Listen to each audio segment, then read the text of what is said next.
नमस्कार छात्रों, मैं हूँ शिखा और स्वागत है आपका शिखा संस्कृत क्लासेस में। छात्रों, आज हम पढ़ेंगे वैदिक साहित्य, जो कि इकाई 1 है और इकाई 1 का हमारा टॉपिक है ब्राह्मण साहित्य। ठीक है, इससे पहले हम वेदों का काल पढ़ चुके हैं। चलिए अब आगे देखते हैं। ब्राह्मण साहित्य क्या है? ब्राह्मण साहित्य, ब्राह्मण शब्द की व्युत्पत्ति, क्या कहा मैंने कि ब्राह्मण शब्द की व्युत्पत्ति, ब्राह्मण ग्रंथों के अर्थ में ब्राह्मण शब्द विभिन्न 3 अर्थों से बनता है। क्या? विभिन्न 3 अर्थों में बनता है। कौन कौन सा? ब्राह्मण शब्द से अण प्रत्यय करके, किससे? ब्राह्मण शब्द से अण प्रत्यय करके ब्राह्मण शब्द बना। शतपथ ब्राह्मण के अनुसार ब्राह्मण शब्द के 3 अर्थ हैं। कौन कौन से 3 अर्थ बताए गए हैं? पहला है मंत्र, दूसरा है यज्ञ और तीसरा है पवित्र ज्ञान या रहस्यात्मक विद्या। ठीक है, आगे देखिए कि जिन ग्रंथों में वैदिक रहस्यों का उद्घाटन किया गया है। ठीक है, जिन ग्रंथों में वैदिक रहस्यों का उद्घाटन किया गया है उन्हें हम क्या कहेंगे? ब्राह्मण कहेंगे। ब्राह्मण ग्रंथों में यज्ञों के 3 प्रकार के आध्यात्मिक, आध्यदैविक और वैज्ञानिक स्वरूप को प्रस्तुत किया गया है। अब देखिए, ब्राह्मण ग्रंथों में यज्ञ के कितने प्रकार बताए गए हैं? आध्यात्मिक, आध्यदैविक और वैज्ञानिक स्वरूप। यज्ञों के 3 प्रकार के स्वरूप बताए हैं। ठीक है, आध्यात्मिक, आध्यदैविक और वैज्ञानिक स्वरूप प्रस्तुत किया गया है। अब ये कह रहे हैं कि श्री सत्यव्रत सामश्रमी, कौन? श्री सत्यव्रत सामश्रमी ने ब्राह्मण शब्द की प्रोक्त यानी कथित वर्णित अर्थ में अण प्रत्यय करके ब्राह्मण शब्द की सिद्धि की है। किसके अनुसार? श्री सत्यव्रत सामश्रमी के अनुसार। अतः वेद मंत्रों की व्याख्या और विनियोग प्रस्तुत करने वाले ग्रंथ को क्या कहेंगे? ब्राह्मण कहेंगे। किसको? वेद मंत्रों की व्याख्या और विनियोग प्रस्तुत करने वाले ग्रंथ को हम क्या कहेंगे? ब्राह्मण कहेंगे। चलिए आगे देखते हैं। ब्राह्मण का अर्थ, ग्रंथ अर्थ में, किसमें? ग्रंथ अर्थ में ब्राह्मण शब्द नपुंसक लिंग है। कौन सा लिंग है? नपुंसक लिंग है। और किसके? ग्रंथ के अर्थ में। मीमांसा दर्शन के अनुसार मंत्र भाग या संहिता ग्रंथों के अतिरिक्त वेद भाग को ब्राह्मण कहते हैं। किसको? वेद भाग को। और किसके अनुसार? मीमांसा दर्शन के अनुसार। अब भट्ट भास्कर जी क्या कहते हैं कि कर्मकांड और मंत्रों के व्याख्यान ग्रंथों को, भट्ट सागर जी क्या कहते हैं? भट्ट भास्कर जी कि कर्मकांड और मंत्रों के व्याख्यान ग्रंथों को हम क्या कहेंगे? ब्राह्मण कहेंगे। ब्राह्मणम नाम कर्मण मंत्राणाम व्याख्यान ग्रंथः, ये किसने बोला है? भट्ट भास्कर जी ने तैत्तिरीय में। ठीक है, अब आगे देखिए, वाचस्पति मिश्र के अनुसार क्या है? ब्राह्मण उन ग्रंथों को कहते हैं जिनमें निर्वचन यानी निरुक्ति मंत्रों का विविध यज्ञों में विनियोग, प्रयोजन, प्रतिष्ठान और विधि का वर्णन होता है। अब देखिए, उन्होंने एक यहाँ पे बताया है कि वाचस्पति मिश्र ने 4, कौन से? ब्राह्मण के 4 प्रयोजनों का वर्णन किया है। ये आपको प्रयोजन चारों याद रखने हैं। किसके अनुसार? वाचस्पति मिश्र के अनुसार ये हमें 4 प्रयोजन याद रखने हैं। कौन कौन से हैं? निर्वचन, विनियोग, प्रतिष्ठान और विधि। नैरुक्त्यम यत्र मंत्रस्य विनियोगः प्रयोजनम प्रतिष्ठानम विविधश्चैव ब्राह्मणम तद ही उच्यते। ठीक है, ये किसने बोला है? वाचस्पति ने मिश्र ने कहा है। क्या कहा है? कि ब्राह्मणम तद ही उच्यते, ब्राह्मण ही उन ग्रंथों को कहते हैं जिसके अनुसार निरुक्ति और विनियोग, प्रयोजन और प्रतिष्ठान, ये विधि का वर्णन होता है। ठीक है, ये है इनके 4 प्रयोजन। अब देखिए आगे, निर्वचन। क्या देखेंगे आगे हम? निर्वचन। निर्वचन शब्दों की निरुक्ति बताना, शब्दों की निरुक्ति बताना। किसी वस्तु के नाम का, किसी वस्तु के नाम का आधार क्या है, ठीक है, किसी वस्तु के नाम का आधार क्या है तथा किस धातु से वह नाम बना है, उसे हम कहेंगे निर्वचन। फिर विनियोग, किसी यज्ञ की किसी विधि में किस कार्य के लिए कौन सा मंत्र निर्दिष्ट है, ठीक है, निर्दिष्ट है, इसका विशद इसमें वर्णन है। प्रतिष्ठान, प्रतिष्ठान का अभिप्राय है अर्थवाद। क्या है? अर्थवाद। अर्थात यज्ञ की प्रत्येक विधि का क्या महत्व है और उसके क्या लाभ है, अर्थात उसको करने से क्या लाभ है और उसको ना करने से क्या हानियां हैं, ये हमारा प्रतिष्ठान में आएगा। विधि, यज्ञ और उसके संबंध कार्यकलाप का विस्तृत विवरण बताना, ये हमारी क्या है? विधि। अब मीमांसा दर्शन में भाष्य में सबर स्वामी ने इन्हीं विषयों को कुछ विस्तृत करते हुए ब्राह्मण ग्रंथों के प्रतिपाद्य विषयों की संख्या 10 बताई है। कितनी बताई है? 10 बताई है। चलिए आगे देखते हैं अब कौन कौन सी है। हेतु, निर्वचन, निंदा, प्रशंसा, संशय, विधि, प्रक्रिया, पुराकल्प, व्यवधारण, कल्पना और उपमान। ये कितनी है टोटल में? 10। कितनी है? 10। अब देखिए, हेतु निर्वचनम निंदा प्रशंसा संशयो विधि ही, प्रक्रिया पुराकल्पो व्यवधारण कल्पना, उपमान दश एते तु विधेयो ब्राह्मणस्येव। अब ये किसमें है? मीमांसा सूत्र में, साबर भाष्य, ठीक है। क्या है कि ब्राह्मण की ये 10 विधियां बताई गई हैं। 10 एते तु विधेयो ब्राह्मणस्येव, ब्राह्मण की 10 विधियां बताई गई हैं। कौन कौन सी हैं? हेतु, निर्वचन, निंदा। ये देखिए, हेतु, निर्वचन, निंदा, प्रशंसा, संशय, विधि, प्रक्रिया, पुराकल्प, व्यवधारण, कल्पना, उपमान, ठीक है। ये 10 विधि ब्राह्मण की बताई गई है। चलिए आगे देखते हैं अब हेतु क्या है, ठीक है। हेतु, यज्ञ में कोई कार्य क्यों किया जाता है, इसका कारण बताना। हेतु क्या है? कारण है, ठीक है। फिर निर्वचन अर्थात शब्दों की निरुक्ति बताना, जैसे नद धातु से नदी शब्द बना, ठीक है, कि जो हमारे शब्द हैं वो कौन सी धातु से बने हैं, ये निर्वचन है। निंदा, यज्ञ में निषिद्ध कर्मों की निंदा, जैसे यज्ञ में असत्य भाषण निषेध है, ठीक है। यज्ञ में जो भी निषिद्ध कर्म है, जिन पे रोक लगाई हुई है, उनकी निंदा, ठीक है। प्रशंसा, यज्ञ में विहित कार्यों की प्रशंसा करना, ठीक है, जैसे यज्ञो वे श्रेष्ठतम कर्म है, यज्ञ ही सर्वश्रेष्ठ कर्म है, अतः अवश्य करना चाहिए। फिर संशय आता है कि किसी यज्ञ कर्म के विषय में कोई संदेह उपस्थित हो तो उसका निराकरण करना। विधि, विधि क्या है? विधि का अभिप्राय यज्ञ क्रियाकलाप की पूरी विधि का विशद निरूपण करना, ठीक है। विधि का अभिप्राय क्या है कि जो हमारे यज्ञ करने की जो पूरा क्रियाकलाप है, उसकी जो पूरी विधि है, उसका निरूपण करना, उसको बताना। चलिए आगे देखते हैं। फिर है प्रक्रिया। प्रक्रिया का भाव परार्थक क्रिया यानी परहित या परोपकार वाले कर्तव्यों का वर्णन करना है।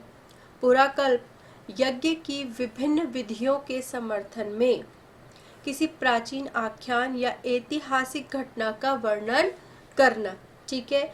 जब यज्ञ की जो विभिन्न विधियां होती हैं, उसके समर्थन के लिए किसी जो प्राचीन आख्यान होते हैं या ऐतिहासिक कोई घटना होती है, तो उसका वर्णन उसके अंदर करना। जैसे हरीश चंद्रोपाख्यान में प्रसिद्ध चरैवेति आदि निर्देश है। अब है व्यवधारण कल्पना। क्या है? व्यवधारण कल्पना। इसमें क्या है कि परिस्थिति के अनुसार कार्य की व्यवस्था को करना, जैसी परिस्थिति है उसी के अनुसार कार्य की व्यवस्था को करना। आगे देखिए, उपमान, कोई उपमा या उदाहरण देकर वर्ण्य विषय की पुष्टि करना। या तो हम उसकी कोई उपमा दें या हम कोई उदाहरण प्रस्तुत करें, तब उस विषय वस्तु की पुष्टि करना। जैसे ऐत्रेय ब्राह्मण में चरैवेति की पुष्टि में सूर्य का उदाहरण प्रस्तुत किया गया है। ठीक है, चलिए ये क्या है, 10 ब्राह्मण की विधियां जो कार्य उनके। ठीक है, चलिए आगे देखिए। अब हम देखते हैं ब्राह्मण ग्रंथों का महत्व क्या है। ठीक है, ब्राह्मण ग्रंथों का महत्व क्या है। पहला है यज्ञ का विवरण।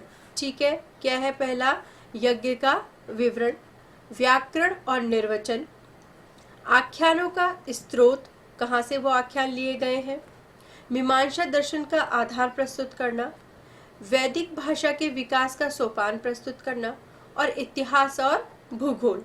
ये क्या है, हमारे कुछ ब्राह्मण ग्रंथों का महत्व है। चलिए आगे देखते हैं।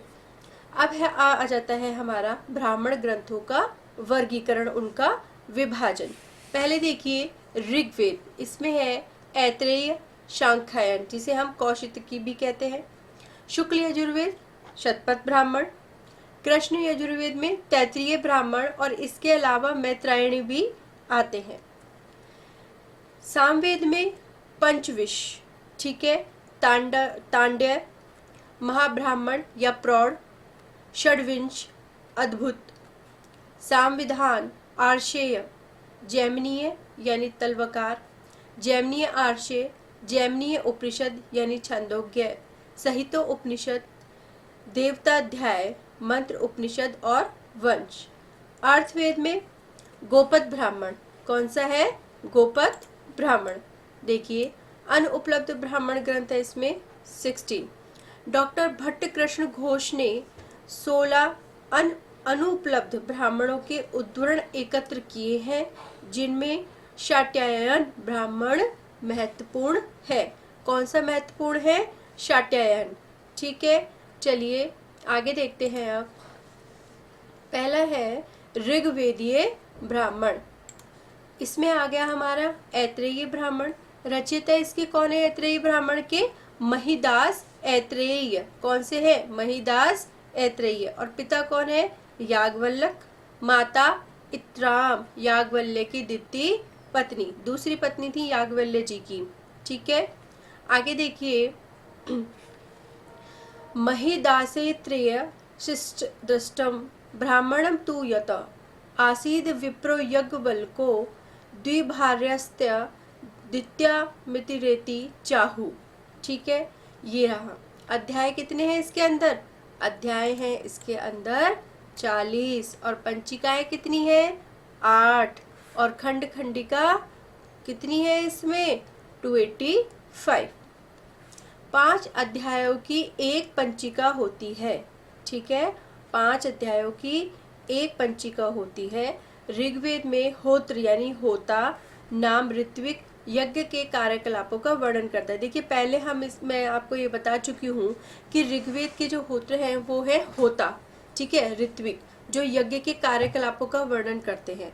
अतः इस ब्राह्मण में होता विषयक पक्ष की विशेष मीमांसा की गई है। चलिए होता मंडल के अब 7 कौन है, ऋत्विज है। कौन है, 7 ऋत्विज है। कौन कौन से हैं, होता, मैत्रावरुण, ब्राह्मणा चक्षसी, नेष्ठा, पोता, अच्छा वासा और अगृध। ठीक है, ये सभी सोम यागों के तीनों स्वनों प्रातः मध्या सायकालीन यज्ञ में ऋग्वेद के मंत्रों का पाठ करते थे। ठीक है, अब देखिए मुख्य आख्यान एवं विषय। शुनहा शेप आख्यान है, इसमें नाम नेदिष्टोपाख्यान है, और चरैवेति गान है। ये 3 इसमें आख्यान और विषय है। अब ऐत्रेय ब्राह्मण का महत्व देखिए। ऐत्रेय ब्राह्मण का महत्व, यज्ञ का महत्व, ब्रह्मा वे यज्ञ, विष्णु का देवों में महत्व, आचार शिक्षा, 10 प्रकार की शासन प्रणाली बताई गई है, वैज्ञानिक तथ्य हैं, राजा के द्वारा देशभक्ति की शपथ लेना, किसके द्वारा, राजा के द्वारा देशभक्ति की शपथ लेना, यज्ञों का विभाजन, अतिथि का सत्कार, और आगे क्या है दीक्षित क्षत्रिय और वैश्य का ब्राह्मण बनना, ठीक है। चरैवेति की शिक्षा, भौगोलिक संदर्भ और चक्रवर्ती महाराज, ये सब क्या है? ये सब है ऐत्रेयी ब्राह्मण का महत्व। अब सांख्यायन और कौशिकी ब्राह्मण आगे देखते हैं हम। अध्याय किसमें कितने हैं इसमें? 30। कितने अध्याय हैं? 30। और खंड 4 से लेके 17 तक खंड है और संपूर्ण खंड है इसके अंदर 266। सांख्यायन ने गुरु का नाम अमर रखने के लिए क्या कहा गया है इसमें कि सांख्यायन ने अपने गुरु का नाम अमर रखने के लिए इसका नाम क्या रखा था? कौशिकी ब्राह्मण रखा था। सांख्यायन कौन? कौशिकी के शिष्य थे, ठीक है। अब सांख्यायन क्या चाहते थे कि उनके गुरु का नाम अमर रहे, तो उन्होंने उसका नाम रख दिया कौशिकी ब्राह्मण। चलिए अब आते हैं यजुर्वेदीय ब्राह्मण। कौन सा? यजुर्वेदीय ब्राह्मण में देखिए आप, शुक्ल यजुर्वेदीय, ठीक है। जिसमें शतपथ ब्राह्मण है। कौन से हैं? शतपथ ब्राह्मण। चलिए शतम पंथानम मार्गः नामाध्याया यस्य तत् शतपथम, अर्थात शत यानी 100, पथम मतलब मार्ग, ठीक है। और अध्याय रूपी नामाध्याय मार्गा, ठीक है। अध्याय रूपी मार्ग है यस्य तत् शतपथम, उसे क्या कहेंगे? शतपथ कहेंगे। अर्थात जिसमें 100 अध्याय रूपी मार्ग है, शत यानी 100 अध्याय रूपी मार्ग है, उसे हम क्या कहेंगे? शतपथ कहेंगे। अब इसके रचयिता कौन है? याज्ञवल्क्य के वात्सनी के पुत्र होने से इन्हें क्या कहे थे? वात्सने। ये मैं आपको पहले पढ़ा चुकी हूँ, जब हमने ऋग्वेद और यजुर्वेद हमने जब पढ़े थे तो उसमें मैं आपको बता चुकी हूँ। ये याज्ञवल्क्य के पिता वात्सनी के विषय में सायण ने लिखा है कि वे अन्नदाता के रूप में विख्यात थे, अतः उनका नाम वात्सनी पड़ा। वाज मतलब अन्न, सनी मतलब दाता। यजुर्वेद में ये मैंने आपको पढ़ाया है। चलिए अध्याय इसमें माध्यम दिन में 100 है और काण्व में 104 है। चलिए आगे देखते हैं अब हम। माध्यम दिन कांड कितने हैं इसमें? 14। अध्याय है 100, ब्राह्मण 438 और कंडिकाएं इसमें है 7624।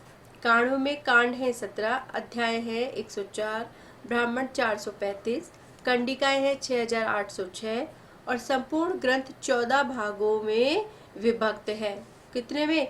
14 भागों में विभक्त है।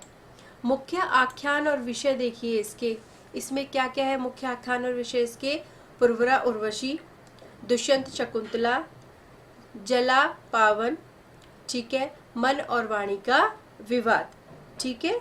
चलिए विशिष्ट संदर्भ अब देखिए इसमें, याज्ञवल्क्य और शांडिल्य, यज्ञ का महत्व, यज्ञ का आध्यात्मिक रूप, सांस्कृतिक और ऐतिहासिक तत्व, महत्वपूर्ण आख्यान और स्वाध्याय प्रशंसा। चलिए कृष्ण यजुर्वेद आता है, इससे पहले हमने पढ़ा है शुक्ल यजुर्वेद। अब कृष्ण यजुर्वेद में तैत्तिरीय ब्राह्मण, कौन से? तैत्तिरीय ब्राह्मण। रचयिता कौन है इसके?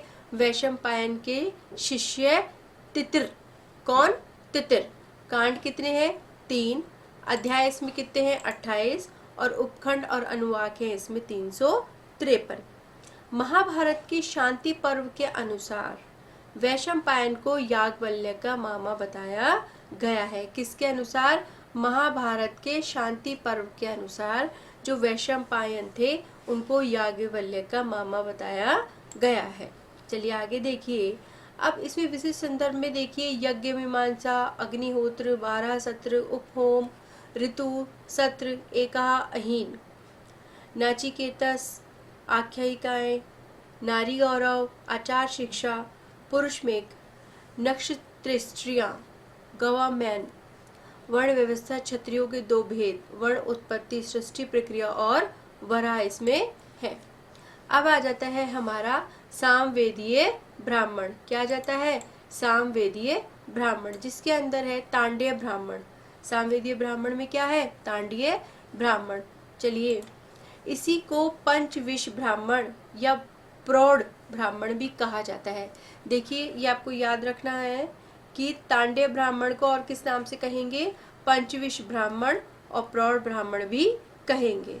महाब्राह्मणी रचिता तांडी तदु होवाच तांडेय, जैमिनीय ब्राह्मण में ये लिखा हुआ है। अध्याय इसके कितने हैं, 25, पंचिका 5 अध्यायों की होती है, ठीक है।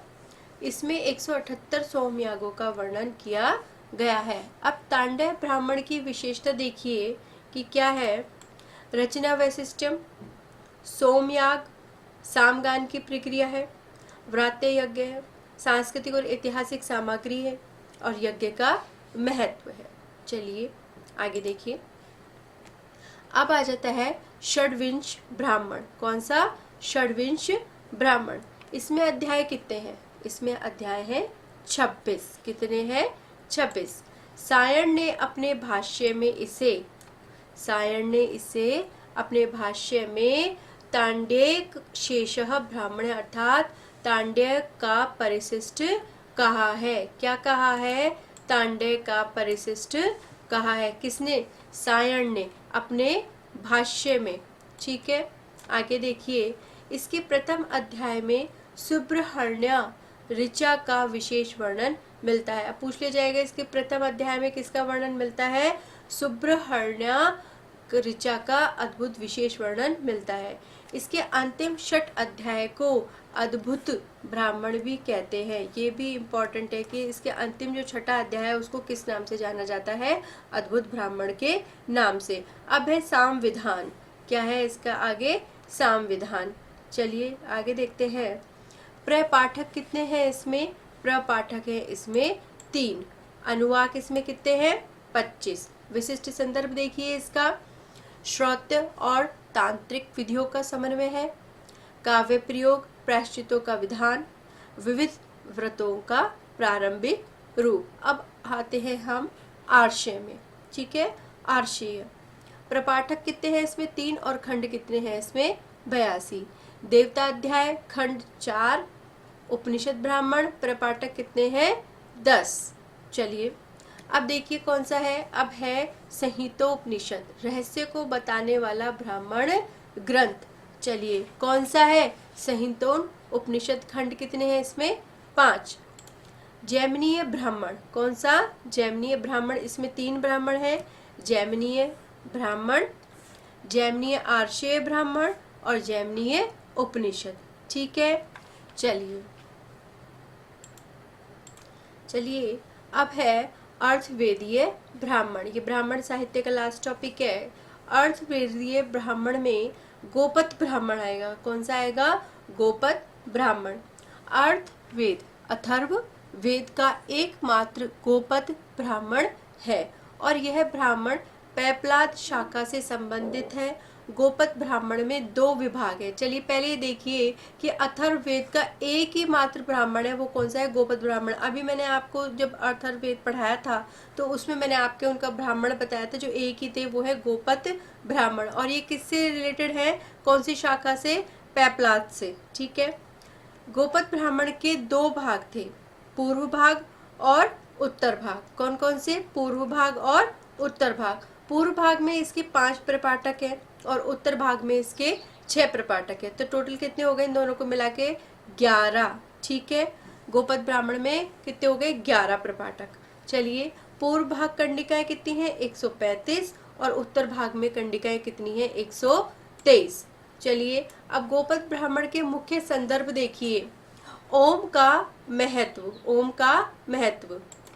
आगे है ओम के जप का महत्व। पहले है ओम का महत्व, फिर ओम के जप का महत्व, सावित्री या गायत्री का महत्व, फिर है 4 याग मीमांसा। क्या है, 4 याग मीमांसा। ब्रह्मा चारों वेदों के ज्ञाता, ब्रह्मा चारों वेदों के ज्ञाता। ब्रह्म विघ्न विनाशक। मंत्र के आरंभ में ओम का उच्चारण। ज्योतिष विषयक उल्लेख है। मन का महत्व है या मन एवं सर्वम। ब्रह्मा की श्रेष्ठता है, ब्रह्मेव सर्वम। ब्रह्मचारी के कर्तव्य और देवासह, यह प्रथमा विभक्ति और एक वचन है, ठीक है छात्रों। यहाँ पे हमारा खत्म होता है ब्राह्मण साहित्य। अब इसके बाद हम पढ़ेंगे आरण्यक साहित्य। क्या पढ़ेंगे? आरण्यक साहित्य। तब तक आप ब्राह्मण साहित्य को ढंग से पढ़िए, समझिए और उसके नोट्स बनाइए, ठीक है। और मेरे चैनल को लाइक कीजिए, शेयर कीजिए, सब्सक्राइब कीजिए और नोटिफिकेशन को भी ऑन कर लीजिए, जिससे समय समय पर सबसे पहले आपको मेरे वीडियोस मिलते रहें। और टेलीग्राम पर भी अगर आप चाहते हैं कि आपको ये PDF नोट्स मिल जाएं, तो आप टेलीग्राम पर शिखा संस्कृत क्लासेस के नाम से ज्वाइन कर सकते हैं। चलिए, तब तक के लिए नमस्कार और धन्यवाद।